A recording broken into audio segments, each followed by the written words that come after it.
हरे कृष्णा। वैशंपायन जी कहते हैं, जन्मेजय, इतना अनुनय विनय करने पर भी जब पाक शासन भगवान इंद्र ने कोई दूसरा वर नहीं मांगा, तब कर्ण ने हंसकर पुनः इस प्रकार कहा, देवेश्वर प्रभो, आप पधार रहे हैं, ये बात मुझे पहले से ही ज्ञात हो गई थी। परंतु देवेंद्र, मैं आपको निष्फल कर दूं, ये न्याय संगत नहीं है। आप साक्षात देवेश्वर हैं। उचित तो यही है कि आप मुझे वर दें, क्योंकि आप अन्य सब भूतों के ईश्वर तथा उन्हें उत्पन्न करने वाले हैं।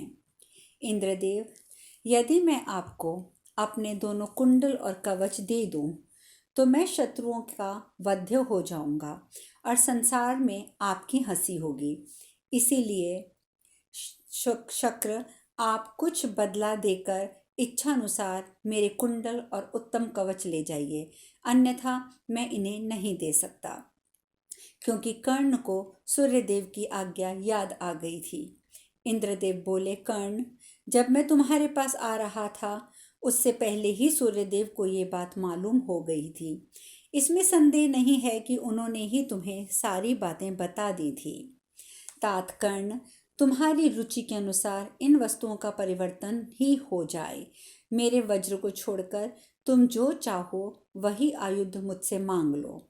वैशंपायन जी कहते हैं, जन्मेजय, तब कर्ण अत्यंत प्रसन्न होकर देवराज इंद्र के पास गया और सफल मनोरथ होकर उसने उसी अमोघ शक्ति को मांगा। कर्ण बोला, वासव, मेरे कवच और कुंडल लेकर आप मुझे अपनी वह अमोघ शक्ति प्रदान कीजिए, जो सेना के अग्रभाग में शत्रु समुदाय का संहार करने वाली है। राजन, तब इंद्र ने शक्ति के विषय में 2 घड़ी तक मन ही मन विचार करके कर्ण से इस प्रकार कहा, कर्ण, तुम मुझे अपने दोनों कुंडल और कवच सहज दे दो और मेरी ये शक्ति ग्रहण कर लो। इसी शर्त के अनुसार हम लोगों में इन वस्तुओं का विनिमय हो जाएगा। सूत नंदन, दैत्यों का संहार करते समय मेरे हाथ से छूटने पर यह अमोघ शक्ति सैकड़ों शत्रुओं को मार देती है और पुनः मेरे हाथ में चली आती है। वही शक्ति तुम्हारे हाथ में जाकर किसी एक तेजस्वी, ओजस्वी, प्रतापी और गर्जना करने वाले शत्रु को मारकर पुनः मेरे पास आ जाएगी। कर्ण बोला, देवेंद्र, मैं महासमर में अपने एक ही शत्रु को इसके द्वारा मारना चाहता हूँ, जो बहुत गर्जना करने वाला और प्रतापी है और जिससे मुझे भय बना रहता है। इंद्र ने कहा, कर्ण, तुम इस शक्ति से रणभूमि में गर्जना करने वाले किसी एक बलवान शत्रु को मार सकोगे, परंतु इस समय तुम जिस एक शत्रु को लक्ष्य करके यह अमोघ शक्ति मांग रहे हो, वह तो परमात्मा द्वारा सुरक्षित है, जिन्हें वेदवेत्ता, विद्वान, पुरुषोत्तम, अपराजित, हरि तथा अचिंत स्वरूप नारायण कहते हैं। वे स्वयं श्री कृष्ण हैं, जिनके द्वारा उस वीर की रक्षा हो रही है।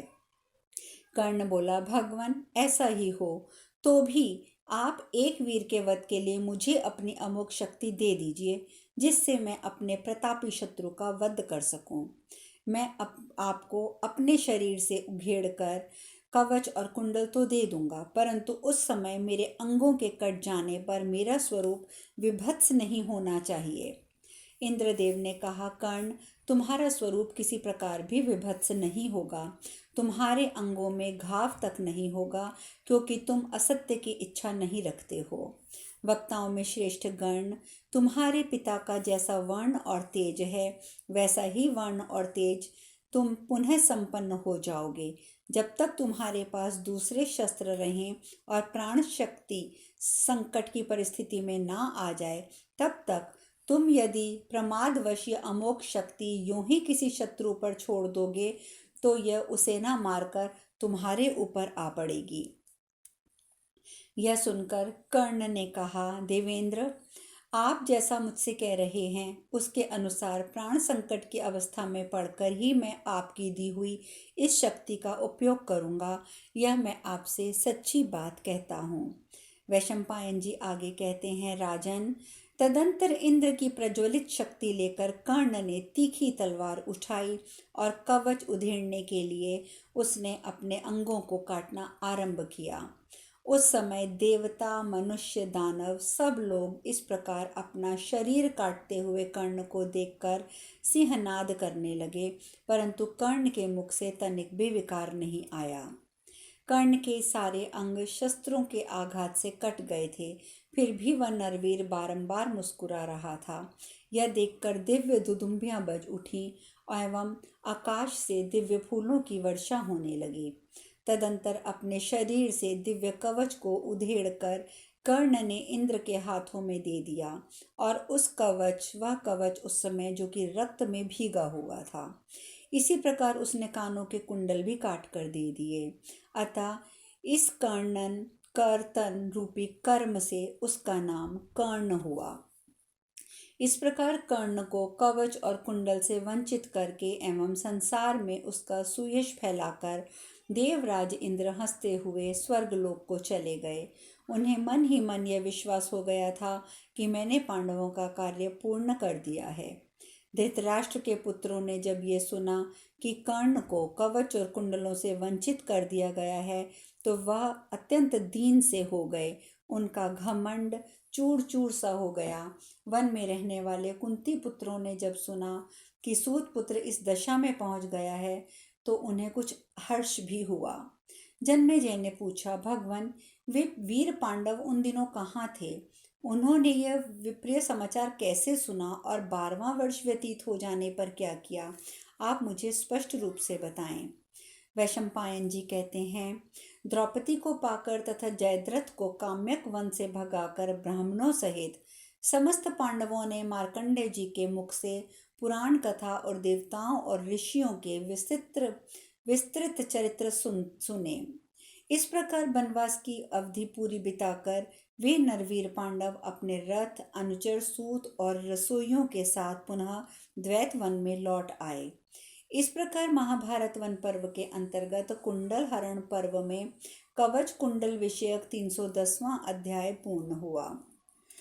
जन्मेजय ने पुनः पूछा, ब्राह्मण, इस प्रकार अपनी पत्नी द्रौपदी का अपहरण होने पर अत्यंत क्लेश उठाकर पांडवों ने जब उन्हें पुनः प्राप्त कर लिया, उसके बाद उन्होंने क्या किया? वैशंपायन जी ने कहा, राजन, पूर्वोक्त प्रकार से द्रौपदी का हरण होने पर भारी क्लेश उठाने के बाद जब पांडवों ने उन्हें पा लिया, तब धर्म से कभी च्युत न होने वाले राजा युधिष्ठिर अपने भाइयों के साथ काम्यक वन छोड़कर पुनः रमणीय द्वैत वन में चले आए। वहाँ स्वादिष्ट फल मूलों की बहुतायत थी और बहुत से विचित्र वृक्ष उनकी शोभा बढ़ाते थे। वहाँ सब पांडव अपनी पत्नी द्रौपदी के साथ केवल फलाहार करके परिमित भोजन पर जीवन निर्वाह करते हुए रहते थे। द्वैत वन में रहते समय कुंती पुत्र राजा युधिष्ठिर, भीमसेन, अर्जुन, माद्री कुमार, नकुल एंड सहदेव, इन सभी शत्रु संतापी, संयम नियम परायण धर्मात्मा पांडवों ने एक दिन एक ब्राह्मण के लिए पराक्रम करते हुए महान क्लेश उठाया, परंतु उसका भावी परिणाम सुखमय ही हुआ। राजन, उस वन में रहते हुए उन कुल श्रेष्ठ पांडवों ने जो भविष्य में सुख देने वाला क्लेश उठाया, मैं उसका वर्णन करता हूँ, सुनो। एक तपस्वी ब्राह्मण का रस्सी से बंधा अरणी सहित मंथन काष्ठ एक वृक्ष में रंगा था। वहीं एक मृग आकर उस वृक्ष के साथ शरीर रगड़ने लगा। उस समय वे दोनों काष्ठ उस मृग के सींगों में अटक गए। राजन, उन काष्ठों को लेकर वह महामृग बड़ी उतावली से भागा और बड़े वेग से चौकड़ी भरता हुआ शीघ्र ही आश्रम से ओझल हो गया।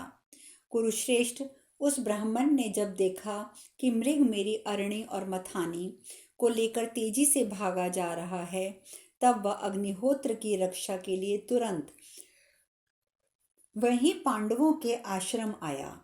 वन में भाइयों के साथ बैठे हुए अजातशत्रु युधिष्ठिर के पास आकर संतप्त हुए उस ब्राह्मण ने इस प्रकार कहा, राजन, मैं अपने अरणी और मथानी एक वृक्ष पर रख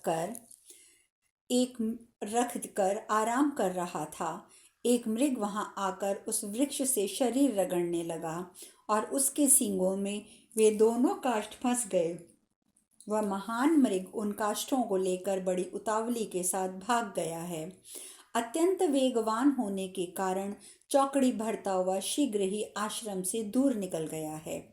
महाराज युधिष्ठिर तथा वीर पांडवों, तुम सब लोग उसके पद चिन्हों को देखते हुए उस महामृग के पास पहुँचो और वे दोनों काष्ठ ले जाओ, जिससे मेरा अग्निहोत्र कर्म लुप्त न हो। ब्राह्मण की बात सुनकर कुंती नंदन युधिष्ठिर बहुत दुखी हुए और मृग का पता लगाने के लिए धनुष लेकर भाइयों सहित वे दौड़े। वे सभी नरश्रेष्ठ कवच बांधे एवं कमर कसकर धनुष लिए आश्रम से दौड़े और ब्राह्मण की कार्य सिद्धि के लिए प्रयत्नशील होकर तीव्र गति से मृग का पीछा करने लगे। कुछ दूर जाने पर उन्हें वह मृग अपने पास दिखाई दिया। तब वे महारथी पांडव कर्णी, नालीक, नाराज नामक बाण उस पर छोड़ने लगे, किंतु देखते हुए भी वे उस मृग को बींध ना सके। घोर प्रयत्न करने पर मृग उनके हाथ ना लगा, सहसा अदृश्य हो गया। मृग को ना देखकर मनस्वी वीर हतोत्साह और दुखी हो गए।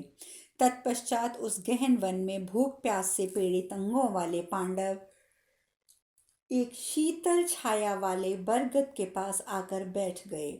उनके बैठ जाने पर नकुल अत्यंत दुखी हो अमर्ष में आकर बड़े भाई कुरुनंदन युधिष्ठिर से इस प्रकार बोले, राजन, हमारे कुल में कभी आलस्यवश धर्म का लोप नहीं हुआ, अर्थ का कभी नाश नहीं हुआ।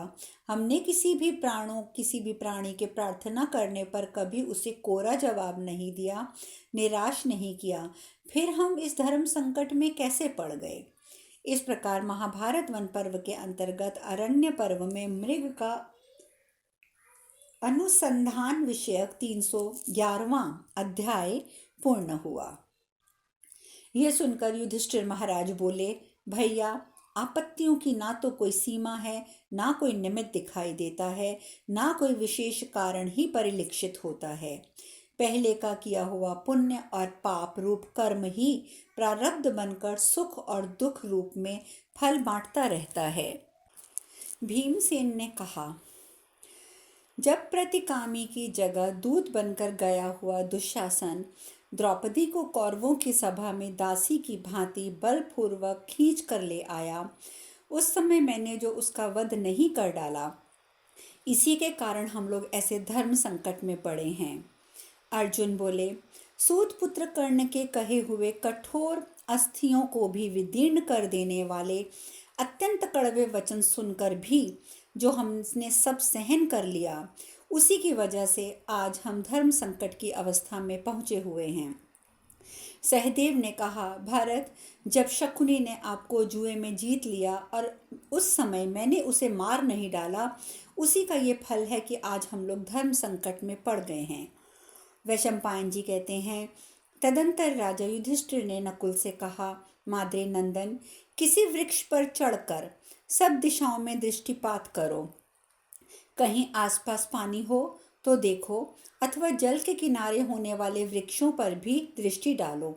तात, तुम्हारे ये भाई थके मांदे और प्यासे हैं।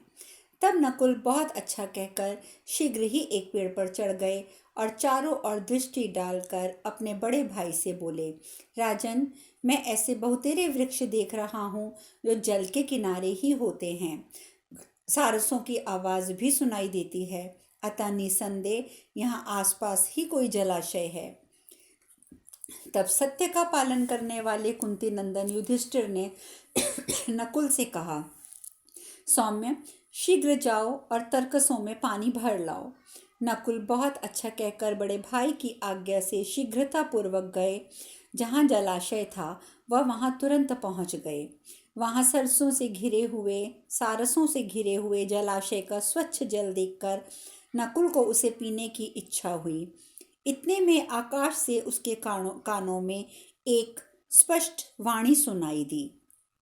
ये वाणी एक यक्ष की थी। यक्ष बोला, तात, तुम इस सरोवर का पानी पीने का साहस ना करो, इस पर पहले ही मेरा अधिकार हो चुका है। माद्री कुमार, पहले मेरे प्रश्नों का उत्तर दे दो, फिर पानी पियो और ले भी जाओ। नकुल की प्यास बहुत बढ़ गई थी। उन्होंने यक्ष के कथन की अवहेलना करके वहां का शीतल जल पी लिया। पीते ही वे अचेत होकर गिर पड़े। नकुल के लौटने से में जब अधिक विलंब हो गया, तब कुंती नंदन युधिष्ठिर ने अपने शत्रुहंता वीर भ्राता सहदेव से कहा कि हमारे अनुज और तुम्हारे अग्रज भ्राता नकुल को यहाँ से गए हुए बहुत देर हो गई है। तुम जाकर अपने सहोदर भाई नकुल को लेकर आओ और पानी भी ले आओ। तब सहदेव बहुत अच्छा कहकर उसी दिशा में चल दिए। वहां पहुंचकर देखा कि भाई नकुल पृथ्वी पर मरे पड़े थे। भाई के शोक से उनका हृदय संतप्त हो उठा। साथ ही प्यास से वे भी बहुत कष्ट पा रहे थे और पानी पीने को दौड़े। उसी समय आकाशवाणी बोल उठी, तात, पानी पीने का साहस ना करो। यहाँ पहले ही मेरा अधिकार हो चुका है।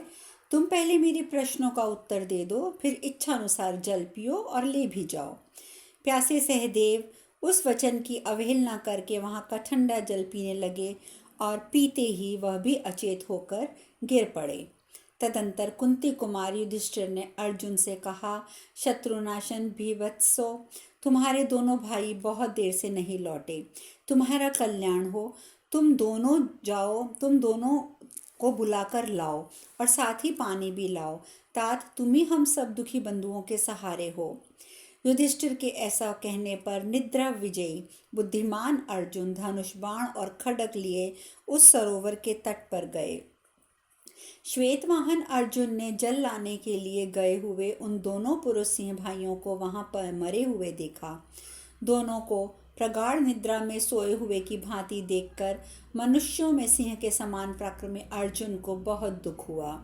उन्होंने धनुष उठाकर उस वन का अच्छी तरह निरीक्षण किया।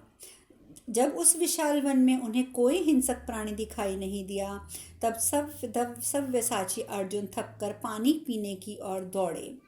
दौड़ते समय उन्हें आकाश की ओर से आती हुई वाणी फिर सुनाई दी, कुंती नंदन, क्यों पानी के निकट जा रहे हो? तुम जबरदस्ती ये जल नहीं पी सकते। अब शेष कथा कल। हरे कृष्णा, हरे कृष्णा, हरे कृष्णा।